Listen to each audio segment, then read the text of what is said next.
Assalamualaikum. Waalaikumsalam. Ya, Ma'am. selamat pagi. Selamat pagi, Ma'am Tami. Ya, silakan duduk. Kamu tahu mengapa kamu dipanggil, Ma'am Tami? Mungkin berkaitan dengan tugas, Ma'am. Oh iya benar. Tapi kamu kemarin masuk kan? Iya, Ma'am, saya masuk, tapi saya tidak mengerjakan tugas. Kawis, semua orang pernah melakukan kesalahan, termasuk Ma'am Tami. Namun setiap tindakan kita pasti ada alasannya. Kira-kira mengapa kamu tidak mengumpulkan tugas? Saya capek dan mengantuk, Ma'am. Soalnya malam tadi saya scroll TikTok sampai jam 12 malam. Jadinya saat tiba di jam pelajaran saya mengantuk, Ma'am. Kamu masih ingat keyakinan kelas? Masih, Ma'am. Kalau masih ingat, kira-kira yang kamu lakukan itu sudah sesuai dengan keyakinan kelas atau belum? Belum, Ma'am.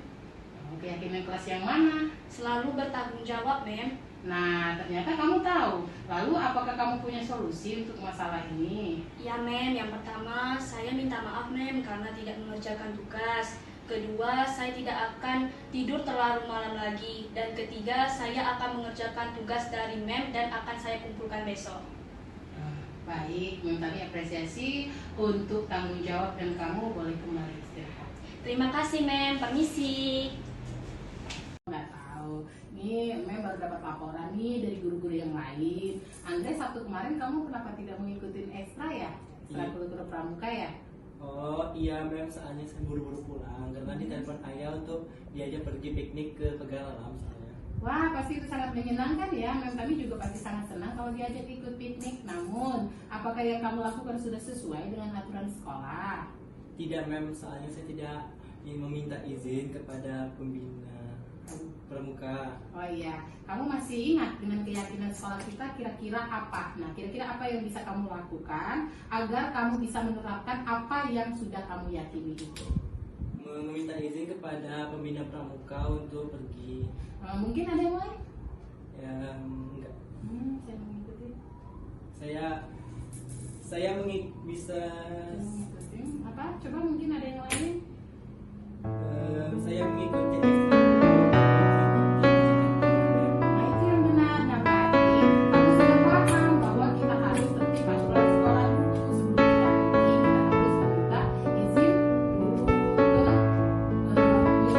dulu ke ekstra pramukanya, baru kamu mengikuti pergi dengan ayah kamu. Ya, Ma'am, insya Allah saya akan berusaha menjadi lebih tertib lagi. Oke, makasih ya. Jadi harus lebih tertib lagi dengan aturan sekolah. Tidak boleh pergi tanpa izin dan harus mengikuti sekolah dulu baru bisa jalan-jalan ya, Andre ya. Jangan.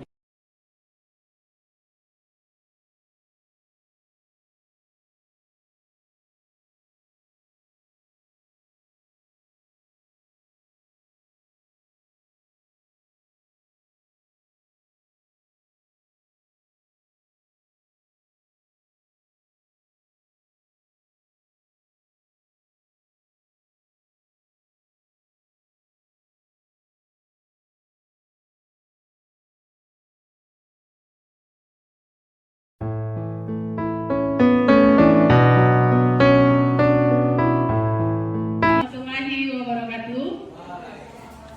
Alhamdulillahirrahmanirrahim. Makasih Ibu-Ibu sudah bisa bersedia hadir perpustakaan SMP Negeri 9 Kota Bengkulu. Di sini saya akan memaparkan tentang tugas saya aksi nyata modul 1.4 tentang budaya positif, yaitu menyebarkan pemahaman dan pengalaman penerapan budaya positif Sari Hutami SPD MPD calon guru penggerak angkatan 7.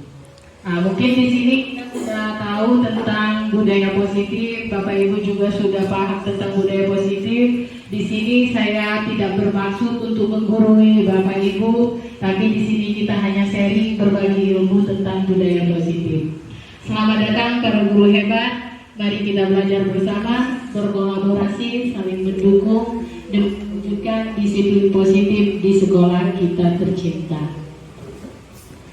Konsep utama modul budaya positif yang sudah kami pelajari di guru penggerak yaitu ada perubahan paradigma belajar, ada disiplin positif, ada kebutuhan dasar manusia, ada motivasi perilaku manusia, ada posisi kontrol, keyakinan kelas, dan segitiga restitusi. Insya Allah di kesempatan kali ini kita akan mengulas satu persatu tentang konsep utama modul berpikir positif.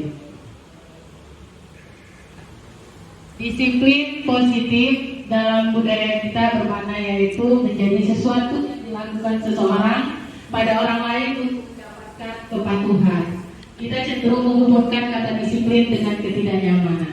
Kadang maksudnya disiplin dengan ketidaknyamanan. Kadang anak-anak merasa takut atau merasa, wah saya melakukan sesuatu ini saya akan dihukum. Jadi mereka merasa takut. Berarti adanya ketidaknyamanan kepada siswa tersebut. Disiplin positif merupakan salah satu penerapan disiplin yang bertujuan untuk menumbuhkan kesadaran serta memperdayakan anak untuk melakukan sesuatu tanpa sogokan, ancaman maupun hukuman. Jadi kita sebagai pendidik atau sebagai seorang pendidik menginginkan anak kita itu untuk melakukan disiplin tanpa ada tekanan dari luar atau ekstrinsi. Sebagai pendidik, tujuan kita adalah menciptakan anak-anak yang memiliki disiplin diri sehingga mereka bisa berperilaku dengan mengacu pada nilai-nilai kebajikan universal. Assalamualaikum warahmatullahi wabarakatuh. Alhamdulillahirrahmanirrahim. Terima kasih Ibu-Ibu sudah bisa bersedia hadir perpustakaan SMP Negeri 9 Kota Bengkulu. Di sini saya akan timbullah motivasi perilaku manusia. Nah, motivasi ini apa? Motivasi itu merupakan dorongan yang timbul pada diri seseorang secara sadar atau tidak sadar untuk melakukan suatu tindakan dengan tujuan tertentu.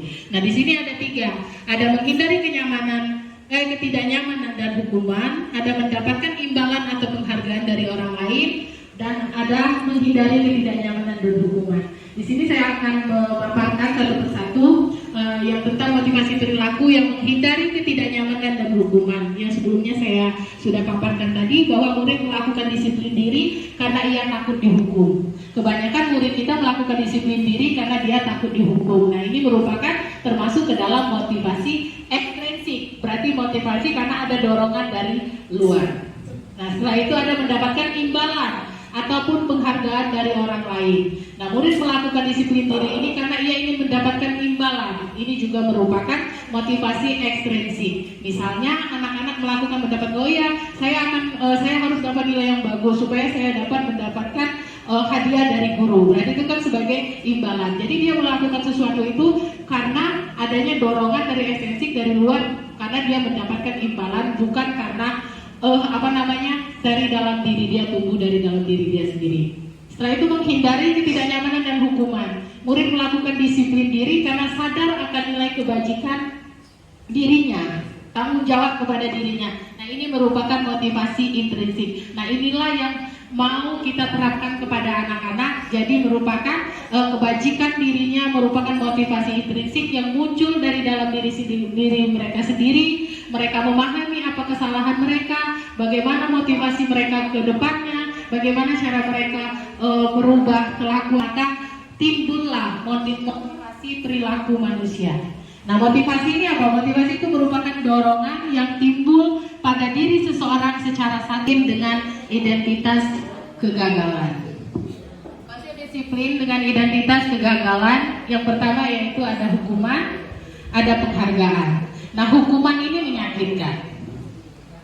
Gak ada hukuman yang tidak menyakitkan. Jadi hukuman itu menyakitkan dalam arti membuat anak merasa tersakiti, buat anak merasa terbebani karena ada hukuman. Tidak nyaman, anak merasa tidak nyaman kalau mereka dihukum. Tidak nyaman dalam arti, misalnya kita marahin anak di depan teman-temannya, berarti kan anak tidak nyaman, dia merasa dirinya terendah dari teman-temannya, maka merasa tidak nyaman. Dan murid takut. Kadang kalau kita memberikan hukuman, jadi murid itu takut datang ke sekolah.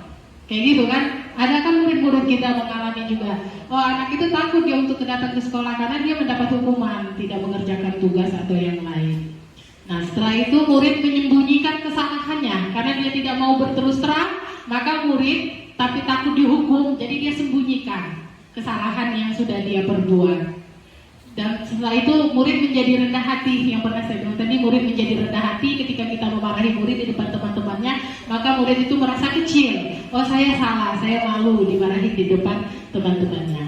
Nah, di sini ada penghargaan. Ternyata Bapak Ibu, selama ini yang kita lakukan itu nggak semua salah sih sebenarnya, tapi ada kesalahan sedikit. Misalnya penghargaan itu ternyata tidak efektif. Kenapa dibilang tidak efektif? Karena bisa merusak hubungan atau sifat iri. Nah, maksudnya ketika kita memberikan rankingan kepada anak, maka anak ini dapat juara 1. Kok anak ini terus yang mendapat juara 1, jadi yang satunya lagi merasa sifatnya iri. Sementara yang mendapat juara 1 aja dia sudah cukup. Oh, saya udah segini saja, saya sudah cukup untuk mendapatkan nilai. Jadi tidak ada kemauan dia untuk mengeksplor ke bidang yang lain lagi. Jadi penghargaan itu bisa menimbulkan sifat iri terhadap anak. Apalagi sekarang kita sudah mencanangkan kurikulum merdeka, itu kita tidak boleh ada perankingan. Jadi kita tidak boleh memberikan perankingan kepada rapot anak. Mematikan kreativitas. Nah, di sini penghargaan juga mematikan kreativitas, karena tadi yang saya bilang, anak itu merasa puas dengan dia begini aja dia sudah mendapat juara 1. Jadi udah, saya udah mendapat juara 1, udah saya segini aja. Jadi dia tidak ada keinginan untuk ke dunia lain lagi. Setelah itu menghukum dengan sistem ranking yang tadi saya bilang, kita tidak boleh lagi menghukum dengan sistem ranking karena dengan identitas kegagalan. Disiplin dengan identitas kegagalan, yang pertama yaitu ada hukuman, ada penghargaan. Nah, hukuman ini menyakitkan. Gak ada hukuman yang harus mengerjakan tugas. Memang itu kewajiban mereka. Jadi ada di dalam diri mereka, bukan berarti mereka mengerjakan tugas itu karena takut akan mendapatkan hukuman. Seperti itu Bapak Ibu. Mungkin selama ini kita pernah melakukan hukuman kepada anak. Ketika anak tidak mengerjakan PR, kita suruh anak untuk berlari, atau enggak kita suruh anak untuk berdiri di depan dengan kaki satu diangkat, atau enggak kita ada juga pernah gitu melakukan nyuruh anak hormat bendera sampai jam pelajaran habis. Nah, ternyata itu bukan termasuk ke dalam disiplin positif yang sukses. Seperti itu Bapak Ibu. Nah, di sini adalah ada konsep, ada yang bertahan hidup, ada kasih sayang, ada rasa diterima, ada penguasaan, ada kebebasan dan kesenangan. Bertahan hidup ini maksudnya yaitu di mana kita bertahan hidup, kita membutuhkan makan, membutuhkan minum untuk bertahan hidup. Dan kalau kasih sayang dan rasa diterima. Nah, di sini kasih sayang dan rasa diterima itu di mana kan anak-anak kita di rumah itu sudah ada mereka ada kayak broken home gitu. Jadi mereka tidak mendapatkan kasih sayang. Ada kadang di sekolah anak kita itu MPO lah ya, minta perhatian. Ada banyak kan seperti itu, anak kita minta perhatian ke kita karena mereka kurang kasih sayang di rumah. Jadi di sini kita harus bisa sebagai seorang guru harus bisa memilih anak kita ini kebutuhan dasarnya apa. Apakah dia kebutuhan dasarnya bertahan hidup, apa kebutuhan dasarnya kasih sayang dan rasa diterima, dan penguasaan ataupun kebebasan. Di sini anak-anak kita sesuai dengan kurikulum merdeka, kita disuruh membebaskan, bukan berarti kita membebaskan anak semau anak.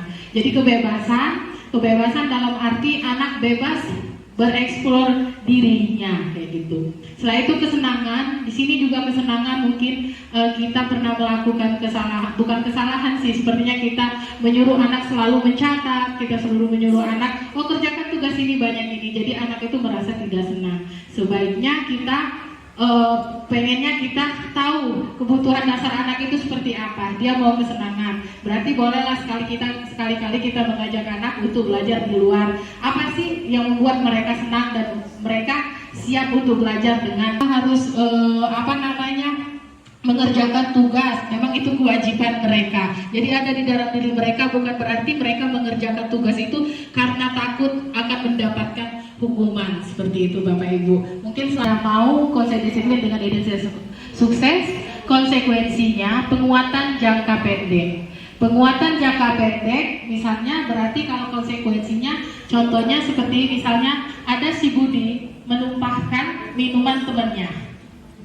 Kita tidak boleh marah, kita tidak langsung boleh mengejar anak, jangan lu, tidak boleh. Jadi kenapa kamu menumpahkan minuman itu? Nah, terus oh iya, karena kamu menumpahkan minuman itu, konsekuensinya kamu harus membersihkan lantai yang dikotori.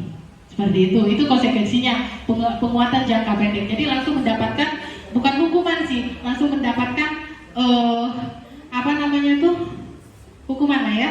Nggak seperti hukuman sih, langsung mendapatkan apa perbuatan yang dia lakukan, dia harus memperbaikinya, seperti itu. Perlu monitoring. Nah, berarti kita perlu monitoring ketika kita menyuruh anak kita untuk membersihkan sampah yang telah dia buat tadi, atau untuk perlu monitoring ketika anak kita suruh membersihkan yang telah ditumpahkannya tadi. Itu perlu monitoring dari kita. Jadi kita tidak, kamu bersihkan itu, tapi udah kita tinggalkan. Kadang anak kan tidak melakukan kebersihan itu. Jadi kita harus memonitoring anak itu. Jadi kita harus stimulus, merespon. Ketika kita bilang anak, kamu harus membersihkan ini, anak-anak patuh kepada kita. Oh iya, dia membersihkan dengan kesadaran diri dia sendiri. Jadi dia tidak ada paksaan, seperti itu Bapak. Murid menghormati peraturan yang telah kita buat tadi. Nah, setelah itu kehilangan waktu untuk merenungi kesalahan. Konsekuensinya anak kehilangan waktunya untuk merenungi kesalahannya. Nah, di sini ada juga konsep disiplin dengan identitas sukses, yaitu restitusi. Restitusi itu adalah konsep dengan identitas sukses. Kenapa? Karena siswa akan bertanggung jawab atas perilakunya, apa yang dia lakukan, memotivasi dirinya dan bertanggung jawab atas perilakunya. Misalnya murid bertanggung jawab untuk perilakunya ketika misalnya ada anak tidak masuk, jadi kita panggil, kamu kenapa tidak mengikuti ekstrakurikuler kemarin? Oh iya maaf Bu, misalnya saya lagi ikut bapak saya ke mana gitu. Oh, kamu tidak tahu peraturan sekolah kita, karena sekolah kita kan punya peraturan, kita harus mau kemana-mana kita harus izin. Nah, seperti itu konsep restitusi. Murid menghormati dirinya dan orang lain, dan mereka memahami tanggung jawab mereka dan bisa mengontrol dirinya sendiri. Murid bersemangat. Setelah itu murid bersemangat memperbaiki kesalahan yang telah dia lakuin. Dia mengakui kesalahannya dan dia berjanji akan merubah kesalahan itu sendiri. Nah, konsep disiplin pendidikan restitusi adalah sebuah cara di mana menanamkan disiplin pada positif pada murid. Nah, inilah yang harus kita tanamkan kepada murid kita yang berdasarkan profil Pancasila. Pengertian restitusi itu sendiri adalah proses menciptakan kondisi bagi murid untuk memperbaiki kesalahan mereka sehingga mereka bisa kembali pada kelompok mereka dengan karakter yang lebih kuat lagi. Yang saya bilang tadi, murid mengakui kesalahannya dan mereka berjanji untuk memperbaiki kesalahannya. Ciri-ciri restitusi itu bukan menebus kesalahan, namun belajar dari kesalahan. Memperbaiki hubungan dan tawaran bukan paksaan. Menuntut Bapak Ibu, ini ada tentang perbedaan. Di sini saya contoh kasusnya siswa sering tidak mengerjakan PR. Biasanya kalau siswa sedang sering tidak mengerjakan PR, biasa kita kebanyakan menghukum ya Bapak Ibu. Selama ini kita menghukum. Di sini ada 3 contoh perbedaan: hukuman, konsekuensi, dan restitusi. Nah, hukuman di sini, guru menghukum siswa tersebut hormat bendera selama 10 menit. Dulu saya juga sebelum ikut guru penggerak juga pernah menghukum anak seperti ini. Setelah itu guru marah dan murid menjadi takut. Jadi karena kita menghukum anak, jadi anak itu jadi takut. Maka kadang anak ada yang tidak datang ke sekolah karena dia takut kena hukuman dari guru. Menghukum siswa hormat bendera selama 10 menit. Saya juga pernah dulu dihukum juga seperti itu sama guru 10 menit meninggikan bendera. Nah, ada konsekuensi. Konsekuensinya guru memberikan konsekuensi untuk mengerjakan PR saat istirahat atau dikerjakan sebanyak 3 kali lipat. Nah, ini lebih baik dari hukuman. Jadi kita tidak memberikan hukuman, tapi kita memberikan konsekuensi kepada anak dengan menyuruh anak untuk mengerjakan PR-nya saat istirahat dengan 3 kali lipat. Lebih baik memang daripada hukuman.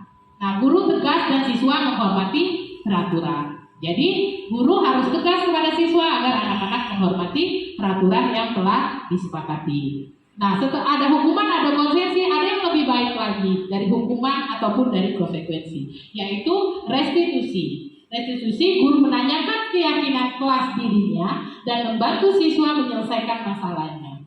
Jadi kita memanggil anak, kita tanya kepada anak, menanyakan keyakinan kepada anak, keyakinan kelas yang sudah kita perbuat, apa yang sudah kita buat, apa yang mereka langgar. Terus anak berusaha untuk menyadari dengan kesalahan yang telah dia lakukan, anak berubah untuk menjadi yang lebih baik lagi. Setelah itu kita sebagai guru juga harus terbuka dan siswa menghormati dirinya dan orang lain. Ini adalah tujuan restitusi yang akan kita terapkan sama anak. Jadi ketika anak memiliki kasus ataupun dia melanggar keyakinan yang telah dibuat, maka kita tidak boleh menghukum anak. Jadi kita harus melalui tahap restitusi, karena kan menghukum itu tidak bagus untuk mental anak. Selain dari hukuman ada konsekuensi, ada restitusi. Yang terbaik itu restitusi untuk menyelesaikan permasalahan yang dialami oleh anak. Kontrol, penghukum, ada pembuat rasa bersalah, ada teman, ada pemantau, dan ada manajer. Nah, kira-kira Bapak Ibu, kita sekarang ini sebagai guru, kita sebagai apa? Kita sebagai manajer. Alhamdulillah kalau kita sudah sebagai manajer, karena itu yang memang kita harapkan. Mungkin dulu ada juga yang sebagai penghukum, mungkin ada juga guru yang sebagai penghukum, tapi kan itu dulu. Sekarang kan kita sudah tidak seperti itu lagi. Pembuat merasa bersalah. Jadi pembuat merasa bersalah di mana anak setelah kita setelah kita beri konsekuensi, setelah kita panggil, jadi anak itu merasa bersalah. Itu adalah posisi guru sebagai pembuat merasa bersalah. Nah, guru juga bisa menjadi posisi sebagai teman. Jadi ketika anak bermasalah, kita menghadapinya seperti teman. Setelah itu juga ada sebagai pemantau dan sebagai manajer. Nah, ini nanti akan saya jelaskan satu persatu penjelasan tentang posisi sebagai penghukum, posisi sebagai pembuat rasa bersalah, dan posisi sebagai teman, posisi sebagai pemantau, dan posisi sebagai manajer. Nah, ini contoh penerapan 5 posisi kontrol. Misalnya contoh kasusnya siswa tidak memakai atribut lengkap saat upacara bendera. Nah, ini kita guru sebagai posisi sebagai penghukum. Biasanya kita berbicara seperti ini. Kalau kita sebagai penghukum, patuhi aturan sekolah, lalu berdiri di depan barisan. Seperti itu ya Bapak Ibu ya. Pasti kita seperti itu. Atau enggak, kalian baris di depan lapangan. Karena masih kita lakukan juga seperti itu. Itu adalah contoh penerapan posisi kontrol sebagai penghukum. Kalau penerapan posisi kontrol sebagai pembuat rasa bersalah, biasanya kita berbicara kepada anak-anak, berapa kali Bu Guru harus memberitahu kamu, Bu Guru kecewa sama kamu. Jadi ketika kita berbicara seperti ini, anak itu merasa bersalah. Oh iya, aku bersalah karena sudah tidak memakai atribut berapa kali. Padahal kan selalu diingatkan kepada guru untuk memakai atribut. Maka anak itu merasa bersalah. Ini adalah posisi kita sebagai pendidik, sebagai posisi kontrol pembuat rasa bersalah. Nah, sebagai teman, gimana posisi kontrolnya sebagai teman? Misalnya kita berbicara kepada anak, ayolah yang tertib, buat Bu Guru bangga, kali ini tidak apa-apa, kamu salah. Itu adalah sebagai teman. Jadi kita mengayomi anak, jadi kita merangkul anak, tapi tetap membuat anak untuk mengingat apa kesalahan mereka. Nah, sebagai posisi kontrol sebagai pemantau. Kalau pemantau itu sama seperti kita memberi pemantau konsekuensi keyakinan kelas apa yang telah kita sepakati. Setelah itu kamu ingin menjadi orang yang seperti apa. Setiap orang pernah melakukan kesalahan, kamu bukan satu-satunya yang pernah melakukan kesalahan. Jadi ketika anak tidak menaati keyakinan kelasnya, maka kita menghadapi permasalahan atau menyelesaikan permasalahan itu dengan menggunakan segitiga restitusi.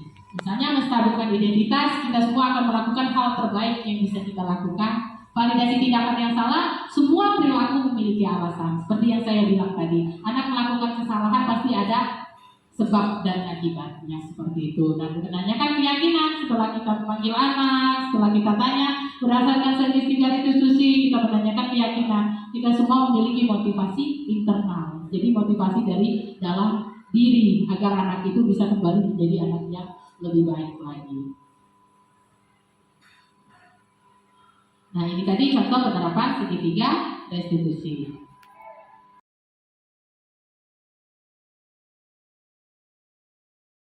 Tidak peraturan kelas, gitu kan? Nah, mengapa harus keyakinan? Mengapa tidak peraturan kelas? Mengapa kita memiliki, misalnya contohnya nih, mengapa kita memiliki peraturan tentang penggunaan helm pada saat mengendarai kendaraan roda 2 atau motor? Nah, setelah itu mengapa kita memiliki peraturan tentang penggunaan masker dan mencuci tangan setiap saat? Setelah itu, nah ini adalah saya kemarin sudah membuat kegiatan tentang keyakinan kelas. Jadi guru bersama siswa membuat keyakinan kelas, di mana pertama kita merumuskan apa aja keyakinan-keyakinan yang akan kita buat di kelas untuk kita patuhi bersama. Setelah itu guru siswa membuat keyakinan kelas. Setelah itu kami merumuskan keyakinan kelas itu. Setelah itu menempelkan keyakinan kelas yang dibuat di papan tulis sebelum kita rumuskan. Setelah itu anak-anak menempelkan keyakinan kelas pada karton yang sudah tersedia.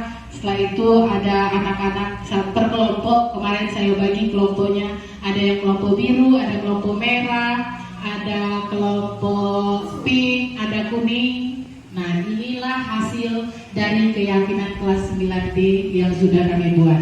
Yang pertama yaitu, ini anak-anak sendiri yang membuatnya, mereka sendiri yang menginginkan keyakinan kelas ini. Dari keyakinan kelas yang mereka buat banyak itu, jadi dirumuskan menjadi sebenarnya ada 12 keyakinan. Nah, yang pertama kata mereka itu disiplin waktu, berpakaian rapi dan atribut lengkap, menjaga kebersihan dan keindahan, saling menghormati, saling membantu dan kerjasama, menghargai guru atau teman yang sedang berbicara, selalu menerapkan 5S, senyum sapa salam sopan santun, gemar membaca dan menulis sebagai budaya literasi, tidak boleh jajan selama KBM dan tidak boleh membawa HP.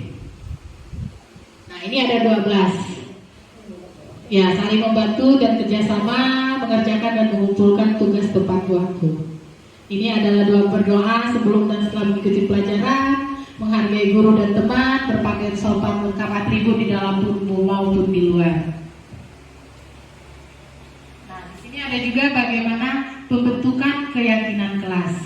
Keyakinan kelas itu kita bentuk harus lebih abstrak dari peraturan, jadi lebih universal, lebih luas. Jadi tidak lebih abstrak aja, tidak terlalu harus universal, berupa pernyataan yang universal dan dibuat dalam bentuk positif, sedikit saja agar mudah diingat, sesuai dengan kondisi kelas dan sekolah agar mudah diterapkan, dan semua warga kelas sekolah dilibatkan saat membuat keyakinan kelas. Nanti mungkin bisa wali-wali kelas untuk menerapkan membuat keyakinan kelas di kelasnya masing-masing agar anak bisa bertanggung jawab pada diri mereka. Nah, di sini ada segitiga restitusi yang saya bilang tadi, ada menstabilkan identitas. Kita semua akan melakukan hal terbaik yang bisa kita lakukan. Setelah itu ada validasi tindakan yang salah, semua perilaku memiliki alasan dan menyanyikan keyakinan. Nah, validasi tindakan yang salah ini semua perilaku memiliki alasan. Yang tadi saya sebutkan, pasti anak itu mempunyai alasan kenapa anak tidak mengerjakan PR, kenapa anak tidak memakai atribut yang lengkap, kenapa anak izin atau apa atau tidak ada keterangan. Nah, jadi di situ dia termasuk ke dalam segitiga restitusi yang termasuk ke dalam validasi tindakan yang salah. Setelah itu baru kita masuk ke segitiga restitusinya yang menanyakan keyakinan. Kita semua memiliki motivasi internal dalam diri kita, begitupun motivasi anak-anak kita.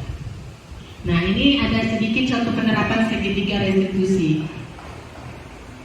Videonya tadi ada contoh video tentang penerapan segitiga restitusi di mana kawi suara tidak mengerjakan PR karena scroll TikTok setiap malam.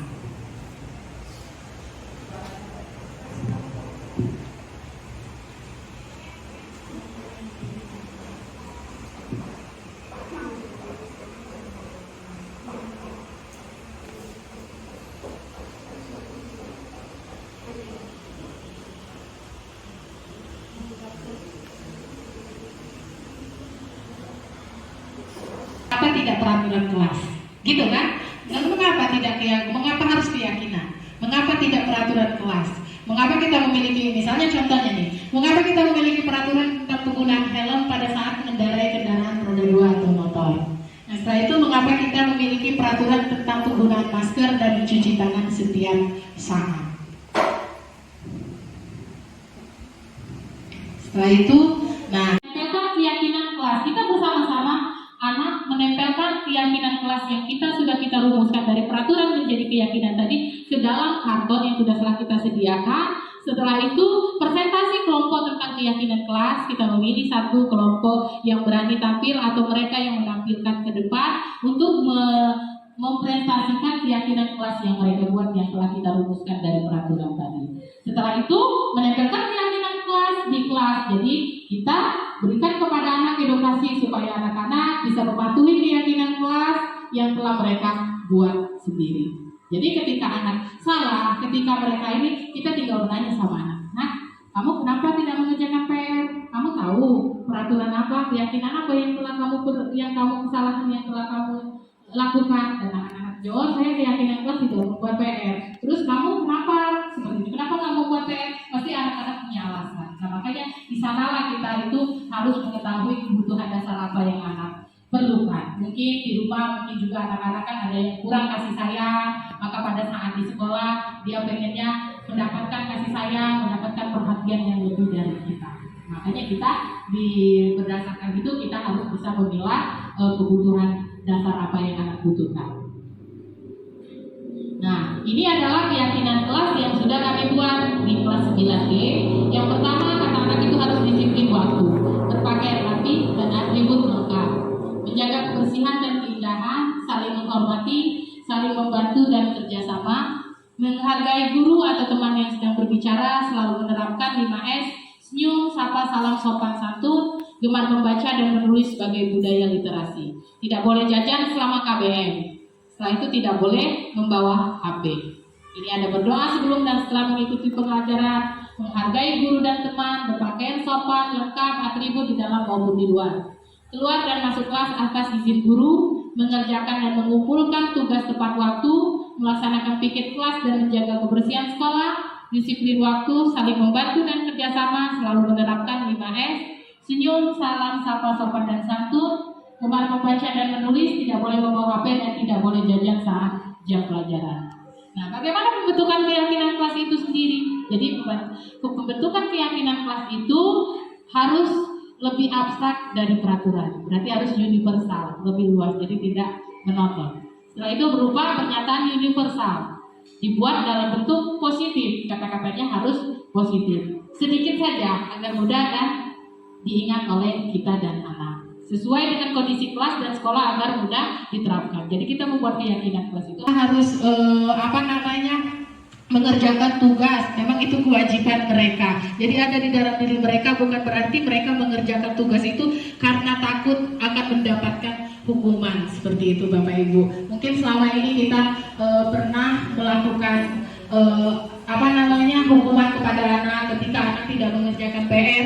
Kita suruh anak untuk berlari atau enggak kita suruh anak untuk berdiri di depan dengan kaki satu diangkat, atau enggak kita ada juga pernah gitu melakukan nyuruh anak hormat bendera sampai jam pelajaran habis. Nah, ternyata itu bukan termasuk ke dalam disiplin positif yang sukses. Seperti itu Bapak Ibu. Nah, di sini adalah ada konsep, ada yang bertahan hidup, ada kasih sayang, ada rasa diterima, ada penguasaan, ada kebebasan dan kesenangan. Bertahan hidup ini maksudnya yaitu di mana kita bertahan hidup, kita membutuhkan makan, membutuhkan minum untuk bertahan hidup. Dan kalau kasih sayang dan rasa diterima. Nah, di sini kasih sayang dan rasa diterima itu di mana kan anak-anak kita di rumah itu sudah ada mereka ada kayak broken home gitu. Jadi mereka tidak mendapatkan kasih sayang. Ada kadang di sekolah anak kita itu MPO lah ya, minta perhatian. Ada banyak kan seperti itu, anak kita minta perhatian ke kita karena mereka kurang kasih sayang di rumah. Jadi di sini kita harus bisa sebagai seorang guru harus bisa memilih anak kita ini kebutuhan dasarnya apa. Apakah dia kebutuhan dasarnya bertahan hidup, apa kebutuhan dasarnya kasih sayang dan rasa diterima, dan penguasaan ataupun kebebasan. Di sini anak-anak kita sesuai dengan kurikulum Merdeka, kita disuruh membebaskan, bukan berarti kita membebaskan anak semau anak. Jadi kebebasan dalam arti anak bebas bereksplor dirinya kayak gitu. Setelah itu kesenangan, di sini juga kesenangan mungkin kita pernah melakukan kesalahan, bukan kesalahan sih, sepertinya kita menyuruh anak selalu mencatat, kita selalu menyuruh anak, oh kerjakan tugas ini banyak ini, jadi anak itu merasa tidak senang. Sebaiknya kita pengennya kita tahu kebutuhan dasar anak itu seperti apa. Dia mau kesenangan, berarti bolehlah sekali-kali kita mengajak anak untuk belajar di luar. Apa sih yang membuat mereka senang dan mereka siap untuk belajar dengan harus mengerjakan tugas. Memang itu kewajiban mereka. Jadi ada di dalam diri mereka, bukan berarti mereka mengerjakan tugas itu karena takut akan mendapatkan hukuman. Seperti itu Bapak Ibu. Mungkin setelah mau konsep disiplin dengan identitas sukses, konsekuensinya penguatan jangka pendek. Penguatan jangka pendek misalnya berarti kalau konsekuensinya contohnya seperti misalnya ada si Budi menumpahkan minuman temannya. Kita tidak boleh marah, kita tidak langsung boleh mengejar anak, oh jangan ngublak, tidak boleh. Jadi kenapa kamu menumpahkan minuman itu? Nah, terus oh iya, karena kamu menumpahkan minuman itu, konsekuensinya kamu harus membersihkan lantai yang dikotori. Seperti itu konsekuensinya, penguatan jangka pendek. Jadi langsung mendapatkan, bukan hukuman sih, langsung mendapatkan hukuman lah ya. Nggak seperti hukuman sih, langsung mendapatkan apa perbuatan yang dia lakukan, dia harus memperbaikinya, seperti itu. Perlu monitoring. Nah berarti kita perlu monitoring ketika kita menyuruh anak kita untuk membersihkan sampah yang telah dia buat tadi, atau untuk perlu monitoring ketika anak kita suruh membersihkan yang telah ditumpahkannya tadi. Itu perlu monitoring dari kita. Jadi kita tidak, kamu bersihkan itu, tapi udah kita tinggalkan. Kadang anak kan tidak melakukan kebersihan itu. Jadi kita harus memonitoring anak itu. Jadi kita harus stimulus, merespon. Ketika kita bilang anak, kamu harus membersihkan ini, anak-anak patuh kepada kita. Oh iya, dia membersihkan dengan kesadaran diri dia sendiri. Jadi dia tidak ada paksaan, seperti itu Bapak. Murid menghormati peraturan yang telah kita buat tadi. Nah setelah itu kehilangan waktu untuk merenungi kesalahan. Konsekuensinya anak kehilangan waktunya untuk merenungi kesalahannya. Nah di sini ada juga konsep disiplin dengan identitas sukses, yaitu restitusi.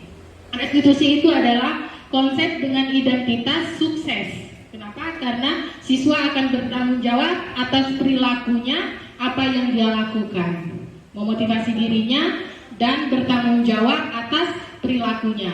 Misalnya murid bertanggung jawab untuk perilakunya ketika misalnya ada anak tidak masuk, jadi kita panggil, kamu kenapa tidak mengikuti ekstrakurikuler kemarin? Oh iya maaf Bu, misalnya saya lagi ikut bapak saya ke mana gitu. Oh kamu tidak tahu peraturan sekolah kita, karena sekolah kita kan punya peraturan, kita harus mau kemana-mana kita harus izin. Nah seperti itu konsep restitusi. Murid menghormati dirinya dan orang lain, dan mereka memahami tanggung jawab mereka dan bisa mengontrol dirinya sendiri.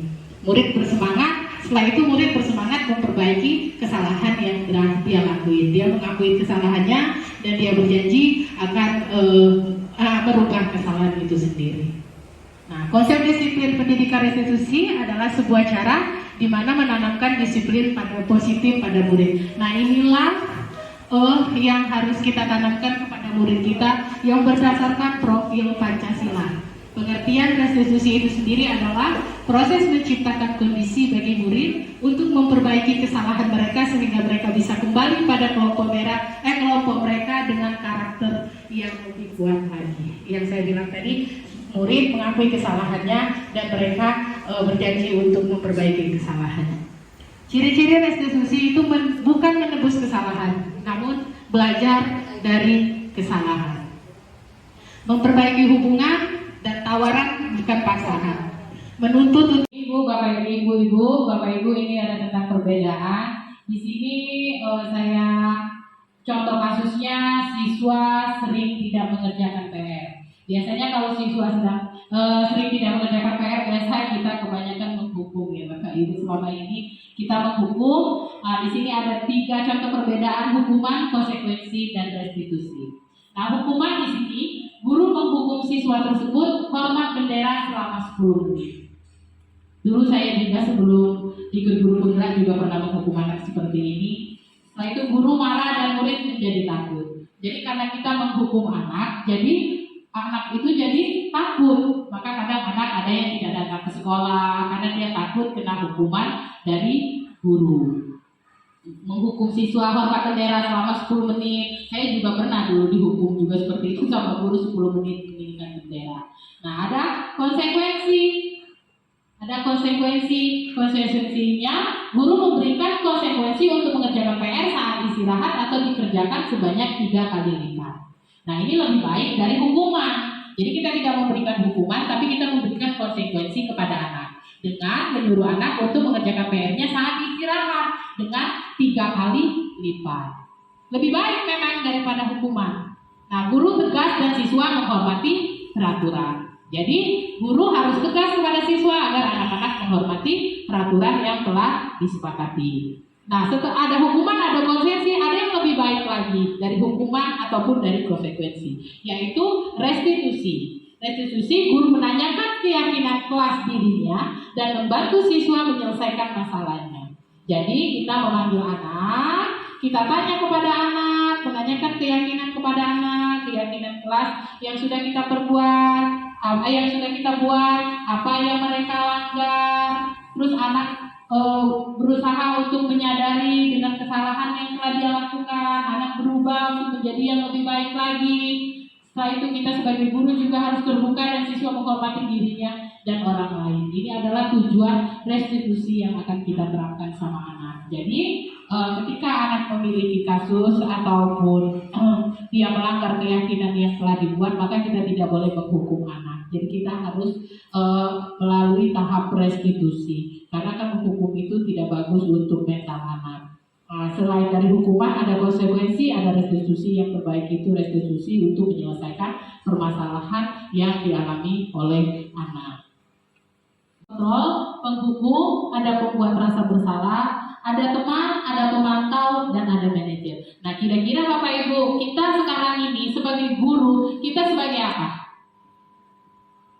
Kita sebagai manajer. Alhamdulillah kalau kita sudah sebagai manajer, karena itu yang memang kita harapkan. Mungkin dulu ada juga yang sebagai penghukum, mungkin ada juga guru yang sebagai penghukum, tapi kan itu dulu. Sekarang kan kita sudah tidak seperti itu lagi. Pembuat merasa bersalah. Jadi pembuat merasa bersalah di mana anak setelah kita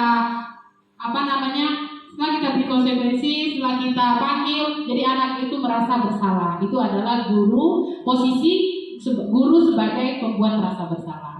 Nah, guru juga bisa menjadi posisi sebagai teman. Jadi ketika anak bermasalah, kita menghadapinya seperti teman. Setelah itu juga ada sebagai pemantau dan sebagai manajer. Nah, ini nanti akan saya jelaskan satu persatu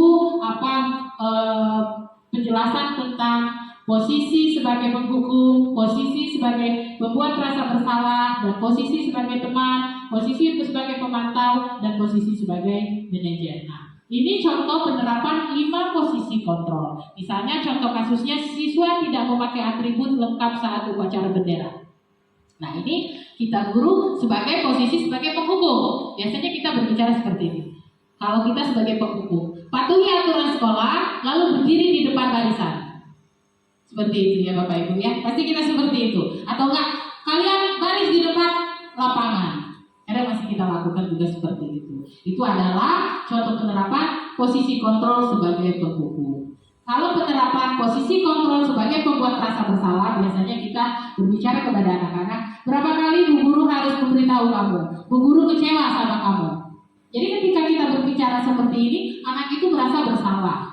Oh iya, aku bersalah karena sudah tidak memakai atribut berapa kali. Padahal kan selalu diingatkan kepada guru untuk memakai atribut. Maka anak itu merasa bersalah. Ini adalah posisi kita sebagai pendidik, sebagai posisi kontrol pembuat rasa bersalah. Nah, sebagai teman, gimana posisi kontrolnya sebagai teman. Misalnya kita berbicara kepada anak, ayo yang tertib buat Bu Guru bangga, kali ini tidak apa-apa kamu salah. Itu adalah sebagai teman. Jadi kita mengayomi anak, jadi kita merangkul anak, tapi tetap membuat anak untuk mengingat apa kesalahan mereka. Nah, sebagai posisi kontrol, sebagai pemantau. Kalau pemantau itu sama seperti kita memberi pemantau konsekuensi keyakinan kelas apa yang telah kita sepakati. Setelah itu kamu ingin menjadi orang yang seperti apa.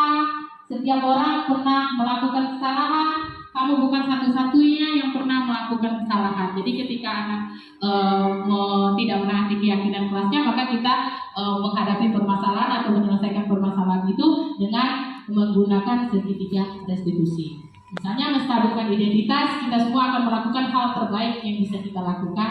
Validasi tindakan yang salah, semua perilaku memiliki alasan. Seperti yang saya bilang tadi, anak melakukan kesalahan pasti ada sebab dan akibatnya, seperti itu. Dan menanyakan keyakinan setelah kita memanggil anak, setelah kita tanya berdasarkan segitiga restitusi, kita menanyakan keyakinan. Kita semua memiliki motivasi internal, jadi motivasi dari dalam diri agar anak itu bisa kembali menjadi anak yang lebih baik lagi. Nah, ini tadi contoh penerapan segitiga restitusi. Ada rekaman tentang restitusi, contoh penerapan restitusi. Bapak Ibu bisa mendengarkan ini tentang penerapan restitusi.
Rekaman tentang restitusi, contoh penerapan restitusi.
Penerapan tentang disiplin positif. Dalam penerapan program disiplin positif, hendaknya guru memiliki standar kepribadian profesional dan sosial yang baik, di mana guru mampu berefleksi pada posisi kontrolnya saat ini, bagaimana perjalanan dirinya sebagai seorang among posisi manajer yang menuntut murid-murid menuju profil Pancasila. Mungkin sampai di sini dulu pemaparan dari saya tentang modul budaya positif, tugas dari CGP Angkatan 7 Kota Bengkulu guru penggerak atas partisipasinya Bapak Ibu.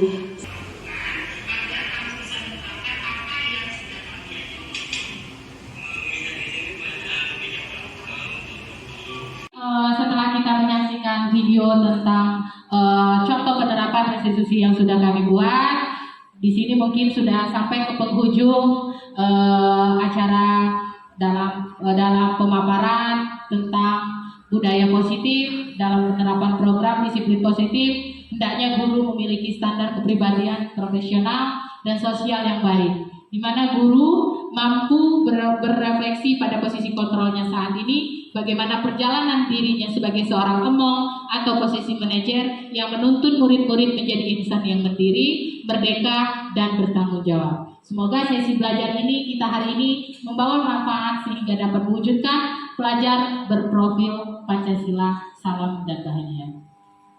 Wassalamualaikum warahmatullahi wabarakatuh.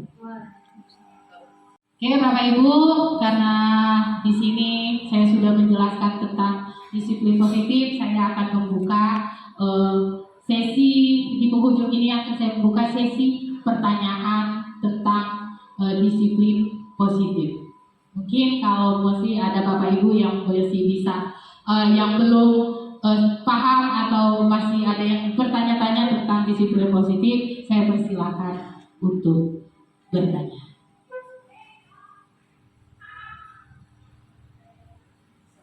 Ya, terima kasih. Assalamualaikum warahmatullahi wabarakatuh. Di sini yang saya ingin tanyakan yaitu masalah hukuman.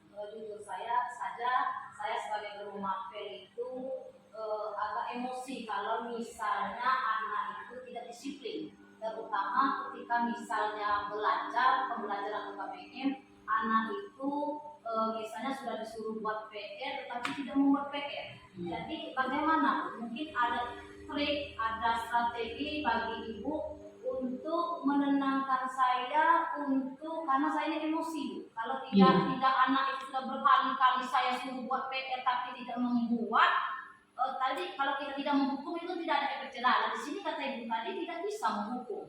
Jadi trik apa Bu bagi kami sebagai guru mapel ini supaya anak itu bisa ikut, bisa istilahnya tahu disiplin positifnya itu seperti apa? Keyakinan kelas juga. Keyakinan setelahnya seperti apa? Minta penjelasannya. Ya, terima kasih Bu Nelia, wali kelas. Wali kelas 9C. Iya, oke, wali kelas 9C. Nah, kata Ibu Nelia, sebenarnya kita kan tidak boleh menghukum anak. Nah, kalau kita terpancing pada saat misalnya berarti kita merespon pada kebutuhan diri kita. Berarti kan kalau kita terpancing kita merespon pada kebutuhan diri kita sendiri. Berarti kita harus mengontrol diri kita. Gimana caranya kita tidak terpancing dengan emosian anak, karena anak itu udah disuruh buat PR, sudah tidak mengerjakan PR, masih aja tetap. Kalau kita tidak memberikan hukuman maka anak tidak akan ada efek jerahnya. Misalnya kan seperti itu. Jadi ini biasanya karena punya perasaan negatif tadi. Nah, akhirnya keputusan kita, kebutuhan dasar kita kan kebutuhan. Berarti anak tadi negatif, misalnya emosi, misalnya karena asumsi lalu negatif ke anak itu kita berpikir anak itu nakal. Jadi ya sebaiknya kita lakukan seperti penyelesaian seperti segitiga restitusi tadi Bu. Nah misalnya segitiga restitusi tadi kita panggil anaknya, kita sebagai manajer kita lihat kebutuhan dasar anak itu apa yang membuat anak itu tidak mengerjakan PR lagi, kita mengerjakan PR lagi, kita tanyakan kepada anak kenapa anak tidak mengerjakan PR, apa keyakinan kelas yang setelah kita sepakati tadi yang telah dilanggar, sehingga anak itu bisa mengakui kesalahannya sendiri dan berubah kesalahan anak itu sendiri. Jadi kalau masalah emosi berarti kita mengontrol diri kita.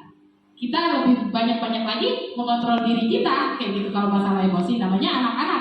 Kalau kita juga emosi berarti anak-anak sama emosinya. Jadi berarti di sini kita mengontrol kebutuhan diri kita. Mengontrol berarti kebutuhan emosi diri kita. Jadi kalau masalah anak-anak berarti kita harus memanggil anak lagi setelah hati kita damai, setelah hari baru kita memanggil anak lagi, kita tanyakan kenapa anak tidak mengerjakan PR itu berlarut-larut gitu. Karena kalau kita melakukan hukuman memang kita tidak boleh melakukan hukuman. Seperti itu ya Ibu Nek, kira-kira cukup ya. Nah, mungkin ada Bapak Ibu guru lagi yang ingin bertanya ya. Saya ingin bertanya Bu mengenai reward itu kan kayak posisi kontrol sebagai manajer itu bagaimana dengan kita terlalu banyak memuji anak gitu Mas? Apakah itu bisa berhasil Bu? Takutnya nanti terlalu banyak dipuji anak-anak melunjak. Jadi gimana Bu? Memuji atau memberi hadiah kepada anak itu boleh-boleh saja, tapi spontan. Jadi spontan, tidak ada konsekuensi kita memuji anak itu atau memberikan reward untuk suatu nilai yang bagus. Nah seperti itu. Jadi kita tidak boleh melakukan seperti itu. Jadi kita hanya memberikan reward itu secara spontan. Jadi secara spontan memberikan reward kepada anak itu. Jadi tidak boleh maksudnya kita memberikan saya memberikan reward ini kepada kamu nak, tapi kamu harus mendapatkan nilai, tidak boleh. Jadi biarkan anak itu berkembang seperti dia biasanya, dan reward itu boleh-boleh saja diberikan untuk memotivasi anak, tapi itu hanya secara spontan, tidak boleh ada konsekuensinya seperti itu. Mungkin masih ada pertanyaan atau cukup? Oh ya. Terima kasih. Saya ingin bertanya sama seperti Ibu tadi. Bagaimana cara kita? Tadi kan Ibu bilang tidak boleh menghukum. Jadi bagaimana jika ada anak yang berulang kali terus menerus tidak mengerjakan tugas, tapi kita tetap mengarahkan, ditanya kenapa tidak boleh tugas, tapi semakin tidak membuat, apa yang membuat anak mengunjak seperti kata Ibu Aulia, mengunjak. Sedangkan hukuman tidak boleh diterapkan. Jadi cara apa biar anak itu tetap mematuhi peraturan yang ada? Cara pendekatan lagi kita kepada anak, kan Bu Karin? Cara pendekatan lagi kita kepada anak, kita mengingatkan kepada anak, mengerjakan PR lagi, kita tanyakan kepada anak, kenapa anak tidak mengerjakan PR, apa keyakinan kelas yang setelah kita sepakati tadi yang telah dilanggar, sehingga anak itu bisa mengakui kesalahannya sendiri dan berubah kesalahan anak itu sendiri. Jadi kalau masalah emosi berarti kita mengontrol diri kita. Kita lebih banyak lagi mengontrol diri kita, kayak gitu. Kalau masalah emosi namanya anak-anak. Kalau kita juga emosi berarti anak-anak sama emosinya. Jadi berarti di sini kita mengontrol kebutuhan diri kita. Mengontrol berarti kebutuhan emosi diri kita. Jadi kalau masalah anak-anak berarti kita harus memanggil anak lagi. Setelah hati kita damai, setelah hari baru kita memanggil anak lagi. Kita tanyakan kenapa anak tidak mengerjakan PR itu berlarut-larut gitu. Karena kalau kita melakukan hukuman memang kita tidak boleh melakukan hukuman. Seperti itu ya Ibu Nek, kira-kira cukup ya. Nah, mungkin ada Bapak Ibu guru lagi yang ingin bertanya ya. Saya ingin bertanya Bu mengenai reward itu kan kayak posisi kontrol sebagai manajer itu bagaimana dengan kita terlalu banyak memuji anak gitu Mas? Apakah itu bisa berhasil Bu? Takutnya nanti terlalu banyak dipuji anak-anak melunjak. Jadi gimana Bu? Memuji atau memberi hadiah kepada anak itu boleh-boleh saja, tapi spontan. Jadi spontan, tidak ada konsekuensi kita memuji anak itu atau memberikan reward untuk suatu nilai yang bagus. Nah seperti itu. Jadi kita tidak boleh melakukan seperti itu. Jadi kita hanya memberikan reward itu secara spontan. Jadi secara spontan memberikan reward kepada anak itu. Jadi tidak boleh maksudnya kita memberikan saya memberikan reward ini kepada kamu nak, tapi kamu harus mendapatkan nilai, tidak boleh. Jadi biarkan anak itu berkembang seperti dia biasanya, dan reward itu boleh-boleh saja diberikan untuk memotivasi anak, tapi itu hanya secara spontan, tidak boleh ada konsekuensinya seperti itu. Mungkin masih ada pertanyaan atau cukup? Oh ya. Terima kasih. Saya ingin bertanya sama seperti Ibu tadi. Bagaimana cara kita? Tadi kan Ibu bilang tidak boleh menghukum. Jadi bagaimana jika ada anak yang berulang kali terus menerus tidak mengerjakan tugas, tapi kita tetap mengarahkan, ditanya kenapa tidak boleh tugas, tapi semakin tidak membuat, apa yang membuat anak mengunjak seperti kata Ibu Aulia, mengunjak. Sedangkan hukuman tidak boleh diterapkan. Jadi cara apa biar anak itu tetap mematuhi peraturan yang ada? Cara pendekatan lagi kita kepada anak, kan Bu Karin? Cara pendekatan lagi kita kepada anak, kita mengingatkan kepada anak.